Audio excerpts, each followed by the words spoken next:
Welcome to Joyride with Expatriates. In this show, we bring every month a different person to talk about their expatriation experiences, how to manage cultural differences, and how to become an effective person while living abroad.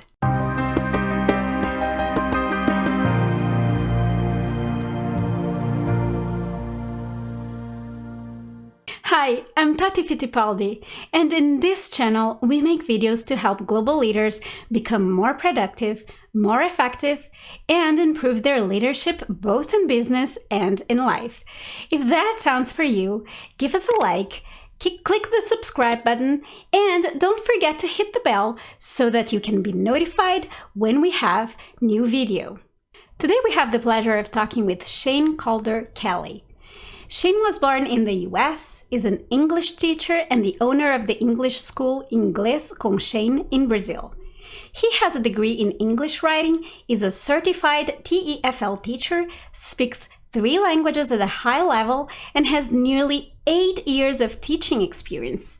Shane recently opened his school and has worked with more than 3,000 students. He's married, doesn't have any kids yet, has 2 dogs, and currently is living in Brazil.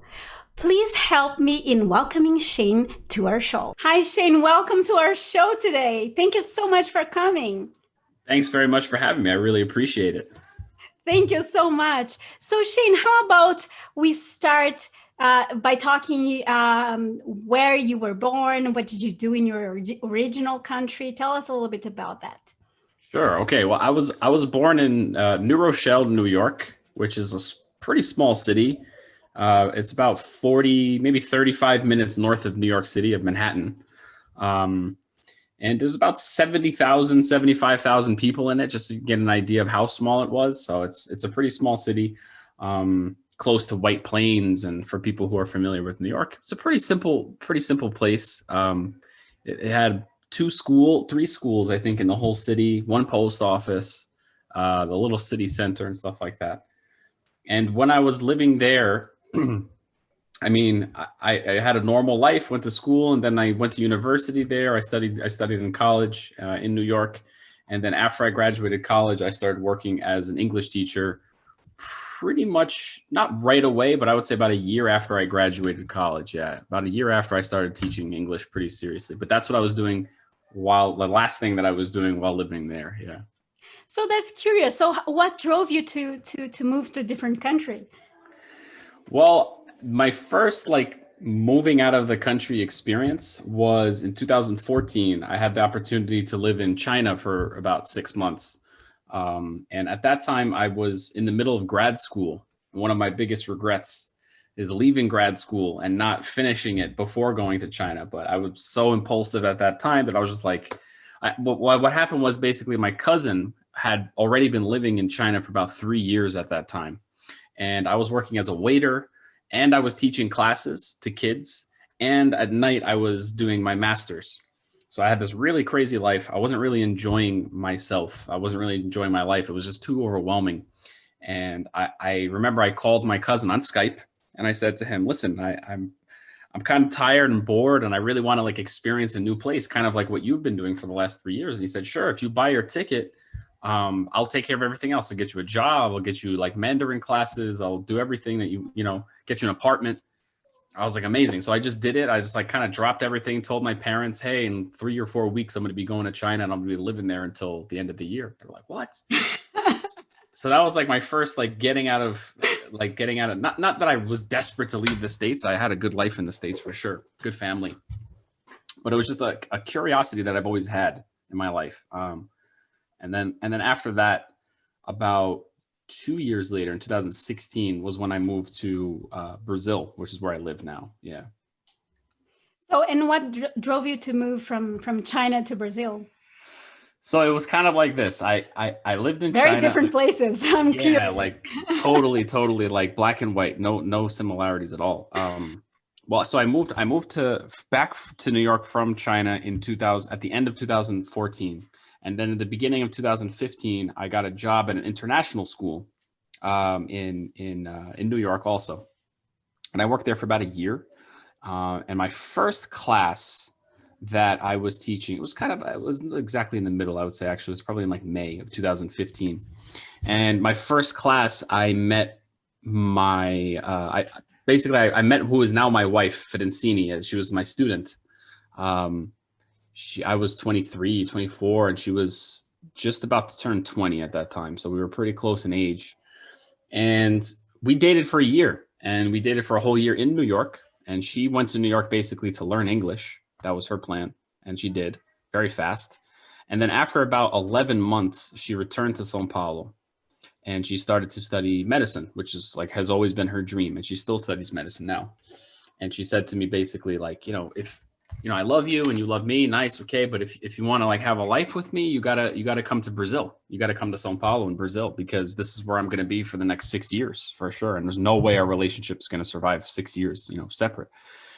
So I said, okay. And I just kind of emptied my bank account, literally. Like I spent all my money on the tickets to come to Brazil. I didn't have any money at that time. While we were dating, my wife actually had to pay my bills a few times because money was really tight. It was really tight. I lived in not a very good place. I lived in a house that was like full of rats, and it was just like just anything to not live at home, basically. And I was living in this place, and so I had to, literally had to empty out my savings account to come to Brazil. And I did it. And I was in July of 2016, and I've been here since. I've never moved back. So it's like, this is going to be 5 years I've been living here now. So this is, if I may say, that sounds so romantic. Like I'm really touched. Yeah. I'm really touched. So tell me, from that to creating your channel and English with Inglês com Shane, tell us how that happened. So the Inglês com Shane page was kind of the first 2 years that I was in Brazil. I just kind of survived, and I was trying to just kind of learn the language. I was trying to learn Portuguese and save up money and kind of experience the country. I got to go to Rio during Carnival in 2017, which was amazing. I was basically just trying to get to know the place that I was living, like really get to know. And I was also teaching classes. Sometimes I was teaching classes online, and I worked for an NGO. I was going to say ONGI. I couldn't remember. I was working for an NGO for about a year. And then I worked for another school, an English school. I worked for a bunch of different schools over the course of about 2 years. And then I got a job. This is really random. I got a job at a Bitcoin, a cryptocurrency investment company. This was at the end of 2019, I guess. I feel like it was. Yeah, it's 2021 now. So it was at the end of 2019. No, excuse me. It was at the end of 2018 that I got the job. And they hired me to be a teacher, to full-time teach at their company from Monday to Friday, because it was an international company that dealt with a lot of foreigners and stuff. At about the end, long story short, with that company, the company went bankrupt, and all of the employees got fired. Like there were, I think, 400 employees, and within the course of 1 month, there were 30 employees. Like they literally emptied the entire company. And it was about a month before the company went bankrupt that my wife said to me, "Why don't you make an Instagram page where you can like teach?" And I said, where I could teach, because I genuinely I enjoy teaching. I've always liked it. I really like teaching, and I really like working with Brazilians. So she just kind of said, "Why don't you make a page?" And I did. And I made a page, and I had absolutely no idea what I was doing. I just did it kind of for fun. And I was making silly little simple posts, and I hadn't really found what I wanted to do exactly. I just liked the feedback that I was getting. And then I started, after like 2 months, I started getting students. People were like contacting me and saying like, "Wow, you're a gringo that speaks Portuguese. That's amazing. Can you teach me English?" And I was like, wow, so I can get students through. So I was able to like kind of help people through Instagram, which was crazy. And then you saw it as a business tool. Yeah. Then I said, you know what? Like I saw two things simultaneously. And I always say this. I was actually talking about this with my business partner the other day. It's like, I saw two things simultaneously. One, I saw it as an opportunity to be able to reach a lot of people and to help a lot of people at one time, which it's kind of been my goal over the last like 2 or 3 years, especially the last 2 or 3 years, to help Brazilians specifically with English, because I really love Brazil and I really love the culture of Brazil. And I really want to kind of give back because I feel like I've been given this gift of being kind of like an adopted Brazilian, which is really cool. Brazilians are super, super warm and friendly, and like they really want to share their culture with you. And so that was the first thing I saw. I saw it as a medium to really like reach a lot of people at one time. And then I also saw, and I didn't even really understand the potential of it at that time, but I saw it as a business opportunity, as like an opportunity. It's like, wow, I can make a living basically playing on my phone, which is what I like to do anyway. And then over the course of time, I taught myself how to do video editing, watching videos and taking classes and like really like complex video editing, like green screen and special effects. And I started just kind of self-teaching myself and then implementing that into my classes and into my videos on Instagram. And then I was, after a couple months, I had 1,000 followers and 2,000. Now I have almost 31,000 followers, which is really crazy. Yeah. That's So a lot. Yeah. it exploded. Yeah. And I didn't really, I didn't expect that much of an explosion to happen, but it kind of inspired basically where my career is today, which is essentially, and I'm an English teacher and I'm a digital influencer and I work with social media. Like that's what I do. So I mean, that's basically, yeah, like that's kind of like where Inglês com Shane, and now Inglês com Shane is actually it's an officially registered school in Brazil. I got it registered. Congratulations. That's awesome. Thanks. Yeah. That's an accomplishment. Oh man, it's definitely the most, in like professionally speaking, the biggest thing I've ever done in my life for sure. I mean, I was able to open up a school, and I have like hundreds and hundreds of students that have gone through Inglês com Shane just in a short time. I just opened the school not even 6 months ago, So that's basically how Inglês com Shane was born. It was just kind of an idea that my wife had randomly. So from the house with hats and Inglês com Shane, you had, you had a lot of experiences. So tell me a little bit, once you got to Brazil, what was either your biggest challenge or a cultural shock you had? And, tell us a little story or fun story or some examples of your adaptation, during this time. Sure. Well, I'll start by saying that from day one, I was really like welcomed warmly when I came here by pretty much everybody, which is something that's really wonderful. I wish my country, the United States, was a little bit warmer with, immigrants in general, but that's another story for another day. But that basically, when I started out in Brazil, so I started out in São Paulo, and like for those of you who don't know that are listening, like São Paulo is by far the biggest metropolis, biggest city in all of Latin America, including Central America. I mean, in terms of population and geography, it's just massive. It's bigger than Mexico City. It's bigger than Santiago. It's bigger than Buenos Aires. It's massive, and it's growing really, really rapidly. And as with any other big city, there are amazing, beautiful places, and there are really poor and dangerous places, right? So when I first got here, like I said, I didn't have any money. I didn't have any plan, really. I just knew that I was going to teach English. I just had my wife. I didn't know anybody besides my wife. And I didn't speak any Portuguese, which, nobody speaks English on the streets day to day. Like it's impossible. Like most people, taxi drivers and things like that at the store, no one's going to speak any English.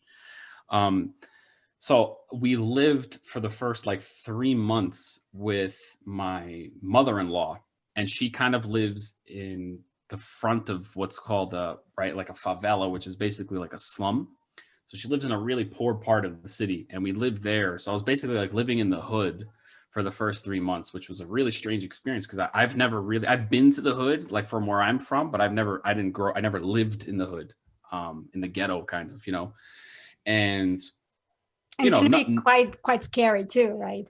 Yeah, it's hard to explain because like, thank God nothing happened, like nothing ever happened, but nothing ever happened to us, but there were shootings and like a police officer got killed a couple of years ago, right in front of the house where I used to live, or the apartment that I used to live. Like, it's a funky neighborhood for sure. Nothing happened to us, but there's an energy about it. I don't know how to explain it, where you feel, at least for me, I feel like excited. Like, I feel like you have to be aware at all times. You have to be like, okay, what's happening? Not that we usually walk around at night and stuff, but your question was about culture shock. And I have one culture shock story, actually. I don't know if I'm talking tell us. Okay. So one culture shock, like the difference between, for example, the United States and China, pretty much everything is culture shock because they're so different, right? It's like so different. The difference between Brazilian culture and American culture is not that different. There are many differences, but it's not shocking as it is as like East Asian culture is, for example. But one thing that I picked up on kind of quickly was there is the Brazilian, especially if someone from São Paulo, I don't know if this is a national thing, but they have a difficult time being direct and saying yes or no. It's usually a lot of like enrolação, like kind of just beating around the bush and not getting to the point, not just saying yes or no. And I didn't know about this. I had no idea that this was a part of the culture. So my first, after 3 months of living in that bad neighborhood with my mother-in-law, my wife and I, so my wife's story is crazy. So her parents are divorced. Her mom is from a very poor part of the city. And her father is also from a poor part of the city. But about, I'd say a decade ago, my father-in-law became very successful. He started a business with a friend of his and they made a lot of money. So her father, who, has a lot of money and her mom doesn't. Her father has a very, very, very small apartment, like 450 square feet, 45 square meters, really small apartment that he owns in a pretty nice neighborhood. And he kind of just said that you guys can live here if you want to start your life. And it's super small, but it's like more than enough. It's one small bedroom with a small kitchen, and that's all we need. And so when we first moved into this apartment, in front of the apartment, if you can imagine, there's this really busy avenue with it's called the Radial Leste, and it's just like a massive highway of cars, of constant motorcycles. And that's another thing that shocked me was the motorcycles. They have no boundaries at all, no limits in Brazil. And then on the other side of the Radial is the metro station, is the subway. And this subway station it's called the Red Line. And the Red Line is like notorious in São Paulo for just being ridiculously dangerous and ridiculously crowded, like massive amounts of people and homeless people and lots of things. Like people commit suicide, unfortunately, on the train tracks pretty regularly. So when I was starting my kind of just trying to make some money and get some students, I literally printed out 500 flyers it was written in Portuguese. My wife had written it, said like, native teacher, private classes, here's his WhatsApp number, contact him for classes. And I stood in front of the Red Line, in front of this busy avenue, distributing flyers every day, all day long, just saying like, Professor Nativo de Inglês, aulas de Inglês, just saying like, I'm a native teacher, here's some private classes, every day for weeks. I did this for weeks. I even stopped at the red light, at the red light when all the cars would stop. I would go to between the cars and hand out the flyers to people, like selling it alongside, like lower income people and old ladies trying to sell candy to make an extra couple of dollars, retired old men trying to sell like some clothes and some like dirty rags to, it was a surreal experience. And the culture shock happened when I received my first message, and it took about, I think it was like 12 days. It was almost 2 weeks before I got my first student to call me and say, hey, I want classes. It was 2 weeks. And he said, hey, can you give me some information about your classes? I was like, sure. And I told him the pricing. I told him what type of classes they are. I told him what kind of hours I had, et cetera, et cetera. And he was like, wow, that's really great. I'm going to just take a look here at the information, and then I'm going to talk to my wife, and then I'll get back to you in a couple of days, right? So just like a spoiler alert, in Portuguese, this means no. In Brazil, this means no, right? This is not a yes. This is not a maybe. This is a no. Like there's a 99% chance that means no. I, however, didn't know that because I was still learning Portuguese, and I read it literally, and it sounded to me like a pretty strong maybe. So I told my wife, I was like, I got my first student. You're not going to believe it. It's amazing. And she said, so like, let me just explain this part of the culture. And it was like, it was really discouraging. I got like my dreams crushed. I was like, and sure enough, he never contacted me. She was right. Like that was a no. But that's like one thing that today I'm okay. But in the beginning, it was hard to get past that whole like fear to say no kind of thing. Yeah. So that's very interesting. It sounds like, yeah, you're right. So it usually Brazilians, they're sort of ashamed to say no, and they use some subterfuges to, you know, try and say no. But if you don't know that that's a no, you won't know that it's a no. And it's just to be polite for sure. The intention Yeah, is they don't want to be, they don't want to sound impolite, or they feel ashamed, or, you know. That's an interesting take. So how about we move from how people engage to pizza? Let's talk about pizza. Yeah. A little bird told me that, Americans have a different taste in toppings versus Brazilians. So tell me a little bit about that. Yes. So I will just start by saying I have grown to love São Paulo pizza. It's really good. But it's like essentially a different food. It's not even really like you can't even really compare like New York pizza. I prefer New York pizza because I'm from New York, but like they're just different foods. They're different sizes. The bread is different. The crust is different. The toppings are different. Everything's different. But I would say that the main difference in terms of the toppings in America and New York, I won't speak for America, I'll say New York, are just simpler. Like the most popular flavor or topping for pizza is just plain cheese. That's it. Maybe pepperoni. You might find even some like sausage pizza, some mushrooms pizza, onions pizza, but like that's about it. Like I just named probably 80% of the topping options. Now, if you go to Brazil, the topping options are about like, it's like 2-3 pages of topping options. You know, and my first pizza experience was a little bit scary. It was like my first, or maybe it was my third day in Brazil. I don't even think I was living there yet. I was visiting. I had visited for 1 week before I moved there. And they ordered 2 types of pizza. One is called calabresa and the other one is called portuguesa. The calabresa is basically just sliced, really good sliced sausage, like thinly sliced sausage with onions on top of it. That's really good. Even to this day, I sometimes order calabresa. The portuguesa one was the one that really scared me. So like if you're an American and you're not Brazilian, I'm just going to describe to you like what is on this pizza that scared me. So first, I'm just going to start. It has cheese and sauce, right? It's a normal pizza with cheese and sauce. But on top of the cheese and sauce, you have ham. Okay, it's not that bad. Corn, sometimes peas. Okay, you also will get some onions on there. And then the thing that scares me the most is they have sliced hard-boiled egg on top of it. So this like traumatized me. I don't know. Hard-boiled egg with pizza, I don't know, man. It just doesn't do it for me. And I've tried it before since then. Like now that I've developed my Brazilian palate a little bit more, I can't do it. It's too strange for me. It's way too strange. What is your favorite type of Brazilian pizza? So I love Portuguesa and I love the boiled eggs on top of it. It's so popular. I'm the only person that I know that doesn't like it. I really miss this here because we don't have any here. So I really miss this here.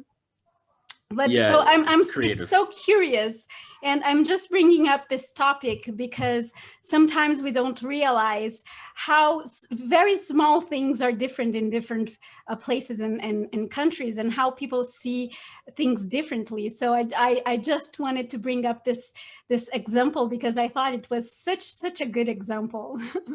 Is there anything else that is in terms of food or something like that is not shocked you, but it surprised you, and you think it's for example feijoada for example, or anything like that?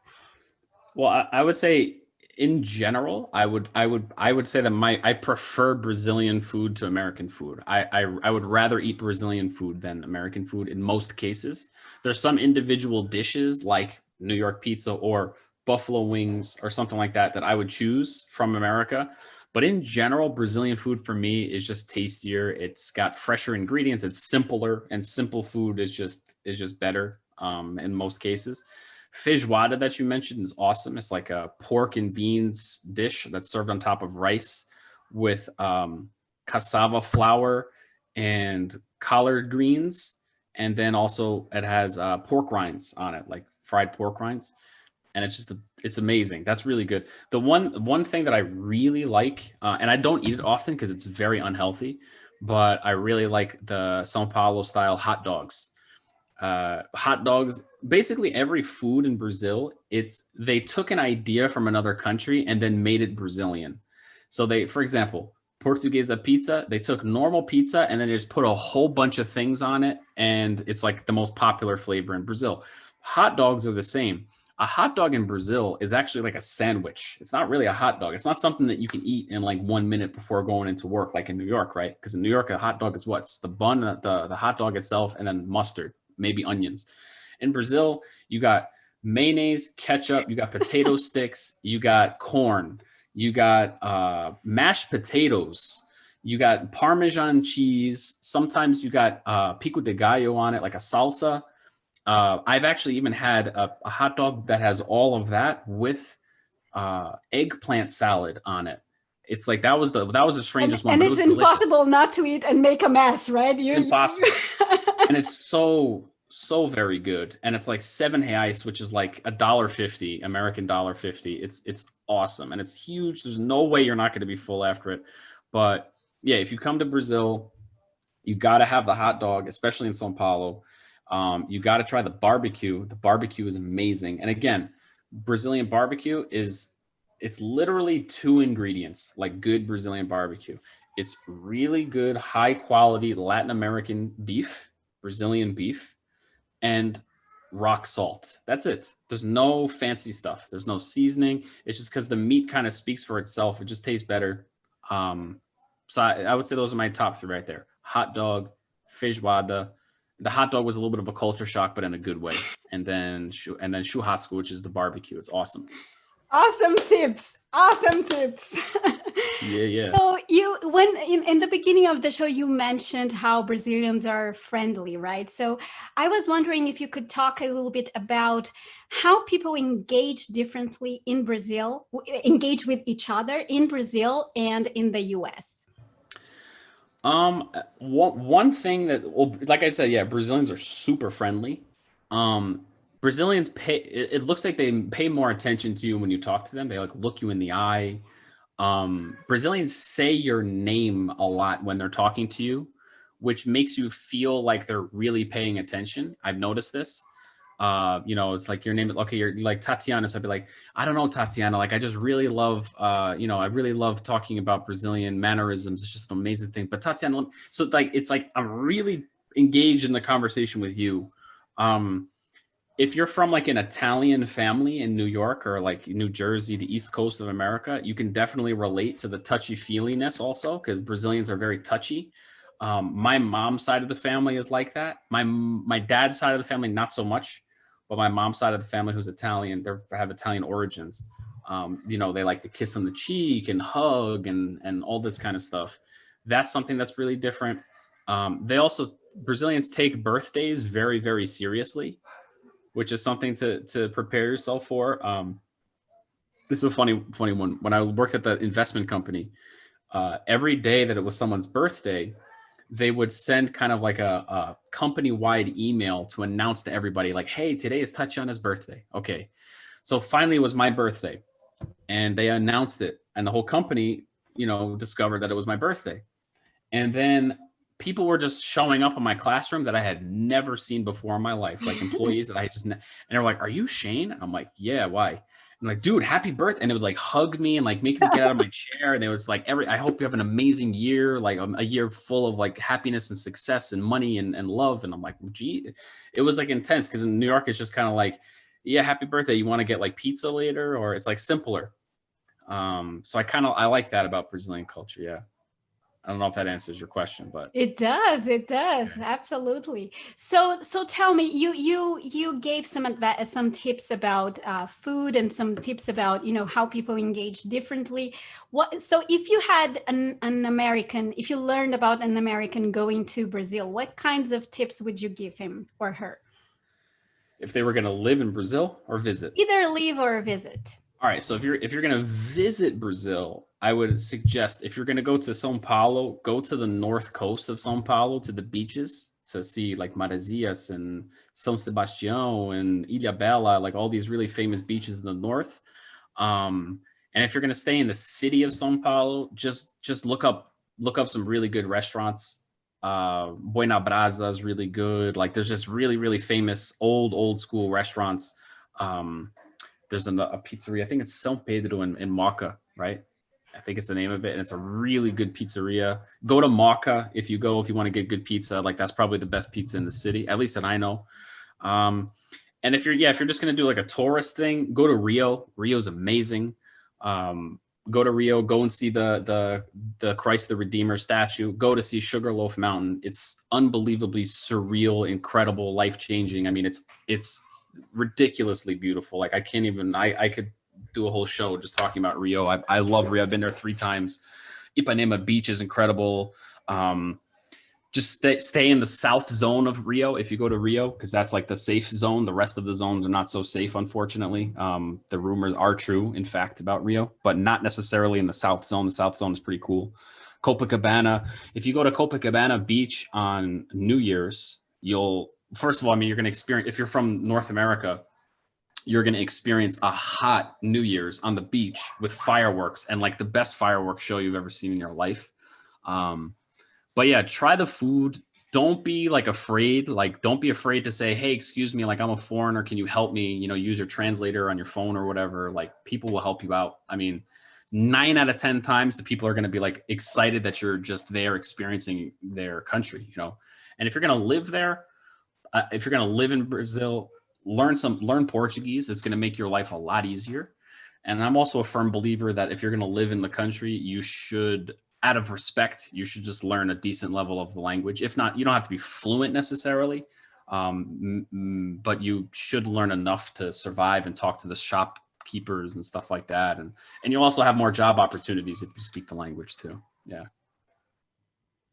Cool. And talking about respect, since you're bringing this up, so when expatriates go to a different country, they usually have to prove themselves. They have to, develop certain things and prove themselves so that they can fit in society and, work, this kind of thing. In your opinion, how do you see a foreigner trying to find a job in Brazil versus, for example, a foreigner trying to find a job in the US? That's a really good question. Yeah, I saw that question when you sent it to me. I thought it was awesome. Well, yeah, like we meaning gringos, like Americans or people who are from Canada or Britain or something like that, coming to Brazil, we are super privileged. We're super privileged for a couple of reasons. One, Brazilians, I'm just going to speak for Americans. Brazilians are warmer in general than Americans. They're more receptive. They want you to come over. They want you to experience their country. They want you to come to see their place, come into their house. And also English is at such a huge demand in Brazil and there's so many different things that you can do with English that it's really easy if you just speak English. Like I am a certified teacher, like I have a teaching certification, but there's a lot of teachers that just come to Brazil being native speakers without any actual teaching certifications and just make a living for themselves and make a decent living, So I would say there's a lot less bureaucracy as a gringo, as a foreigner in Brazil. There's a lot less bureaucracy. If you have green eyes and you're from the United States, like people are just going to like want to do classes with you. They're going to want to talk to you. They're going to want to be your friend. It's kind of like the opposite of the States. Like there's that kind of negative stigma of like, oh, Mexican immigration or that our former presidency put on our country. But anyways, that's another story. But that is like the total opposite in Brazil. Like if you say, oh, I'm a foreigner in Brazil, they're like, wow, like tell me everything about you, you know? Whereas like most of the time, not most of the time, but I'd say half of the time, if like a foreigner goes to the United States, I mean, I've had students, for example, that were lawyers in Brazil and they wanted to follow their dream to live in the United States, and they go to the United States and they're super qualified. I mean, they have master's degrees and 7 years of work experience and worked at a crazy law firm. And they wind up like being a cleaning lady or working at a restaurant. And it's just because like they can't get legitimate work simply because, I don't know, their English is not perfect, or they weren't born there, or they're darker skinned and they look different and they act different. I don't know. You know, I don't know what the reason is exactly, but it's definitely harder. And I'm speaking from experience. My wife lived in the United States for a year and was going to study there and did all the applications to study there. I've had, I don't even know, 150 different students that moved to the United States, you know, and had a really difficult time. But I don't know one single foreigner that came to Brazil and didn't have an amazing, really easy time at it. I don't know any. Yeah. That's you're a good advocate for Brazil. Yeah, yeah. I'm just keeping it real. I mean, that's my experience, right? Like that's just how I feel. That's how I feel. That's how it was for me. That's how it was for the people that I know that went through similar stuff. And I have expats in my family. Like I said, my cousin, he's been living in China now for, I think, for about 10 years. He's been there for a long time, long time. So it's like kind of in our family. And my family's pretty small. My mom's side of the family is small. It's just like me, my cousin, that are in the same age level, kind of, you know, around the same age, me, my cousin, and his sister. So 2 out of 3, I don't have any brothers or sisters, but 2 out of 3 of the kids went to different countries, you know. And so I'm speaking just based on my own experience, you know. But Brazil's a great place, yeah. Brazil's a great place. That's awesome. And now we are almost to the end of the show, and I wanted to share a card with you. As I said offline, this card is part of a product that we sell at Coaching Expatriates. It's to help people develop mind resilience, develop different types of perspective, a different mindset about things. So what I want to do now is show you one card. I draw randomly a card for you, and I want you to read this card and then tell me anything that comes to your mind in regards to your expatriation experience, or anything that that shows up in your mind. How about that? Okay, sure. Yes. So this is the back of the card. Okay. And as I said, is a card. It's with the assumption that you are the master of your mind, so you are in control of your thoughts and behaviors. And this is the card. So please read out loud and tell us anything that comes to your mind. Okay, so starting from the top, says, I decide what to experience. I'm in control of my life. Everything is accomplished when you live in the moment and cherish life, existence. So in regards to my expatriate experience, it's kind of difficult to not live in the moment while being here. Being in the city that I live in with such a high amount of energy and stuff like that, it forces you to pay attention at all times. And I think that I had been so worried about the future for so long. Like, what am I going to do in the future? What am I going to do when I grow up? Now I'm going to be 30 years old next week. Like, I'm not a kid anymore at all. Like, not even, I'm fully very much an adult now. And I think I was so worried about growing up in the future and this and that becoming an expatriate, leaving my country, forcing myself into kind of an extreme situation for like a long period of time, forced me to slow down and just kind of like live and really, just like exist in where I am, like be where I am. And that has worked so far pretty well, like almost 5 years here. And I have my own school. It's pretty cool. Yes, it's an amazing accomplishment. It's bizarre. Like, even to say it's bizarre, it's just strange. Yeah, but it's cool. Shane, thank you so much for coming in our show, and thank you so much for being so candid and share your stories with us. I am sure they're going to help a lot of people and inspire a lot of people. So I'm really thankful to you. Thank you. I appreciate it, really. Thank you so much for inviting me to come on the show. I think the show is a great idea, a really great idea. I think being an expatriate is a risky thing. It's a scary thing, but it's like one of the most fulfilling things you could possibly do in your life. And I think that this show really kind of showcases that. So thank you really for inviting me. Thank you, Shane. Thank you. My pleasure. Whoa, what a cool joyride! I am astounded with how interesting and fascinating our talk was today. As always, I will leave links with the things we mentioned during the show in the description below.